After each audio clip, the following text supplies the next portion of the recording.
এদিকে রমেশবাবু এক মুহূর্ত সময় নষ্ট না করে তাড়াতাড়ি অ্যাম্বুলেন্স ডাকলেন। হসপিটালে চোখ খুলেই অহনা দেখল তার পাশে দুটো ফুটফুটে ফুলের মতো শিশু শুয়ে আছে। এরা দুই যমজ সন্তান, যাদের জন্ম দেয় অহনা, এক ছেলে এক মেয়ে। সেই নিষ্পাপ শিশুদের মুখের দিকে তাকিয়ে অহনা তার সব দুঃখ কষ্ট ভুলে গেল।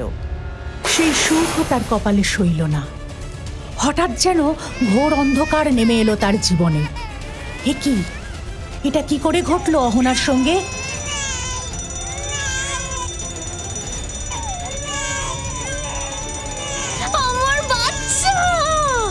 সেদিন হসপিটালে এক অপহরণকারী এসে অহনার সদ্যজাত পুত্র সন্তানটিকে তার কাছ থেকে ছিনিয়ে নিয়ে পালিয়ে যায়।